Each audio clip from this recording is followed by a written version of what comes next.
Pues nada, un poco gracias por compartir la iniciativa. Básicamente, como conversamos, es la idea de no pasar desapercibida esta semana, ¿verdad? Y más allá del asunto del planeta Tierra, pues la vinculación con la cuestión social, económica, ecológica, etcétera. Y quizás un contexto bien particular, ¿verdad?, que todos estamos viviendo. Así que el propósito básicamente son unos 5 o 7 minutos para compartir ideas alrededor de esto. Yo les compartí ¿verdad?, una pregunta guía y un poco en el contexto de la Carta de la Tierra, pero está abierto, ¿verdad? Ustedes tienen una trayectoria de experiencias bien ricas y diversas que realmente queda abierto a cómo ustedes han trabajado esto, qué relaciones ven en ese sentido. Así que el espacio es de ustedes. Ok, lo que yo te iba a preguntar, ¿cómo quieres hacer el formato? ¿Tú quieres como que sea un conversatorio, verdad? ¿Tú me vas a hacer algunas preguntas, tía, o quieres que yo rompa a hablar? Podemos hacer una conversación, no hay problema. Vamos a hacerlo conversación. Sí, es más chévere que un monólogo ahí. Más fluido, no hay problema, seguro. Ok, pues muchísimas gracias por la invitación. Mi nombre es Carla Durán. Nací en Bolivia y llevo los pasados 13 años viviendo aquí en Puerto Rico, trabajando como ecoemprendedora con el proyecto de Ecotienda La Chiwi, que es un proyecto que está basado en los principios éticos del comercio justo, básicamente. Entonces, nosotros estuvimos con una tienda física en Río Piedras, bien cerquita a la universidad, y el 2017, después de los huracanes, pues tuvimos que transformarnos y ahora somos una tienda virtual. Qué bien, qué bien. Yo recuerdo el concepto inclusive de justicia económica ¿verdad?, y ese balance que se buscaba desde el punto de vista económico fue bastante innovador, por lo menos para mí, ¿verdad?, en el sector de Río Piedra donde se dio y la apertura que tuvo y la acogida que tuvo fue genial, ¿no? Porque un poco se respiraba y se vivía en ese espacio, en ese entorno y en esos intercambios muchos elementos que vemos en la Carta de la Tierra y en otros documentos, ¿no? ¿Cómo piensan ustedes que esto que ustedes hicieron, ¿verdad?, esta iniciativa, abonó o apoyó estos procesos de la justicia social, ecológica y económica? Bueno, parte de los principios éticos está justamente basado o se entrelaza con lo que vendrían a ser aquellos principios de desarrollo sostenible. Entonces, hay muchísimas coincidencias, tanto al momento de la producción, al momento de la comercialización y también al promover lo que es un consumo consciente, un consumo responsable. Así que como que se ve todo el ciclo como tal. Hay cosas específicas que, por ejemplo, para el tema que estamos todos viviendo y como tal estamos siendo todos entre afectados y, por supuesto, partícipes de alguna manera lo que viene a ser el cambio climático como tal. Dentro de lo que es el comercio justo, absolutamente todo lo que es comestible es de cultivo ecológico.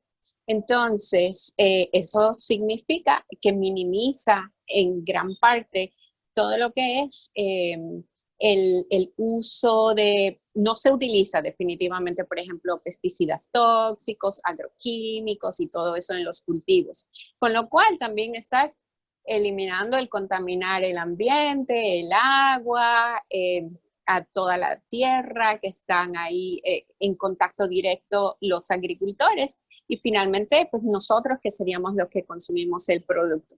Así que eso por un lado, que a través de utilizar técnicas tradicionales, ancestrales de diferentes cultivos, ya sea de cacao, de café, de té, pues se trabaja con esa ética mucho más eco-friendly, bien amigable con el ambiente.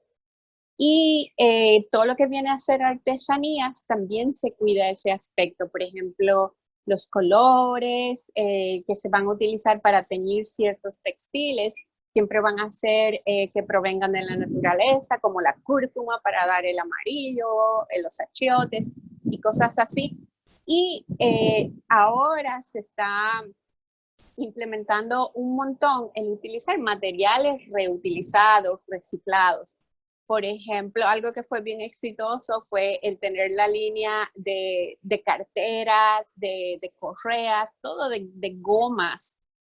Algunas eran de gomas de bicicletas, otras de gomas de carro. Entonces también tenemos toda una línea de joyería, de accesorios, de pantallas que están hechos como con tarjetas que se han descartado, tarjetas a veces de teléfono, porque esas, por ejemplo, vienen de Kenia.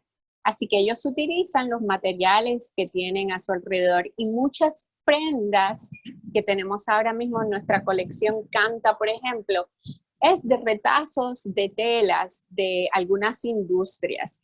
Entonces, eso viene de la India y han hecho unos collares, unas pantallas preciosas y otros también que utilizan, por ejemplo, retazos de papel, porque a veces las imprentas cuando tiran una producción tienen misprints y todo eso lo descartan, se desecha. Entonces, hay este proyecto que tenemos de unos beads que son de Camboya, que son de ese tipo de papel, que de otra manera estarían en el vertedero. Así que esa parte es como bien fuerte dentro del comercio justo, en la parte de cuidar y proteger nuestro ambiente, desde esa parte de la producción. Y entonces luego la concientización hacia el consumidor de elegir estos productos y, por ejemplo, repensar. Es algo que nosotros siempre solíamos como sugerirle a las personas, ¿realmente necesito comprar esto? El repensar es algo súper importante y si es algo que necesito, pues entonces trato de buscarlo de buena calidad, con el menor empaque posible, si es posible que esté producido local y artesanalmente. Entonces, si no, pues lo busco de comercio justo. Es como que el ejercicio que uno como consumidor debe hacer sería una práctica interesante hacerla todo el tiempo. Yo recuerdo que, ¿verdad? Cómo la gente se iba enterando del espacio cuando era físico y cómo se regaba la voz, ¿verdad? Hay una actividad, no era solamente el intercambio comercial, sino que habían actividades relacionadas que apoyaban. ¿Cómo era? Y uno de los elementos de la Carta de la Tierra, obviamente, el centro era la educación, ¿no? ¿Cómo visualizaban ustedes que ese espacio que crearon y co-crearon, como decía yo, ¿verdad? De conspirar, de inspirar, generó un aprendizaje, una concientización de una manera quizás informal, ¿verdad? Pensando en lo informal como la universidad o los espacios más académicos, pero en este espacio cotidiano, ¿cómo entiendes que sucedió?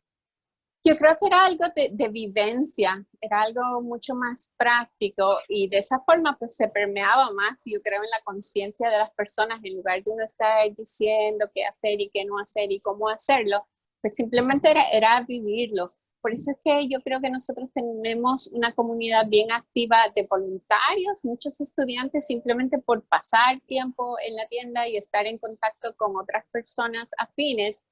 Teníamos un equipo de voluntarios extraordinario, seguimos teniendo parte voluntarios que trabajan con nosotros hasta ahora. Generaba todo eso y la apertura del espacio a una diversidad de temas. Nosotros, por ejemplo, no era que armábamos un programa de lo que necesariamente queríamos, nosotros el espacio estaba disponible y si tú tenías una propuesta que querías venir a hablarnos sobre permacultura o que querías presentar una serie de documentales y con un conversatorio después, entonces calendarizábamos y el espacio estaba disponible. Entonces sí, lo que nosotros hacíamos era bastante promoción en la comunidad, primeramente, y entonces así es que se regaba la voz y la gente venía a compartir. Y eso que tú estás recordando que Joel utiliza mucho la palabra co-inspirar, voy a aprovechar para utilizar esto que él siempre menciona, que fue que hace muchos años, cuando abrimos la tienda, alguien le había dicho que co-inspirar venía de aspirar en conjunto. Entonces, pues eso era algo bien chévere porque eso era lo que queríamos hacer, no era nuestro espacio o nuestro proyecto, sino estaba como que bien abierto a toda la comunidad. Y entonces, yo creo que fue de esa forma más o menos que se fue dirigiendo todo el tema de, más que nada, no es solo, o sea, no es educar, es como compartir, porque además también nosotros aprendíamos un montón de las cosas nuevas y cada día a través de quizá una conversación surgían nuevas ideas y surgían alianzas con otros proyectos. A mí me encantaba porque, por ejemplo, separábamos nosotros la composta, primero se fue para el huerto de la chacra, que era una comunidad intencional, después se fue todo el tiempo para el huerto de la Yupi. Entonces, en esos intercambios es que yo creo que se genera realmente la riqueza del conocimiento. Interesante porque, ¿verdad? Mucho de lo que recoge o pretende recoger este documento como otro, obviamente con las limitaciones de que un documento por sí solo no genera cambios, pero se nutrió de esos procesos y reconocía esos espacios informales, ¿verdad? Entre comillas, que realmente era la vida cotidiana, cómo se desenvuelven, cómo nos desenvolvemos en el quehacer y cómo en esos pequeños espacios bien pensados y bien coinspirados de una manera, era un aprendizaje bien significativo. Así que a mí me pareció bien,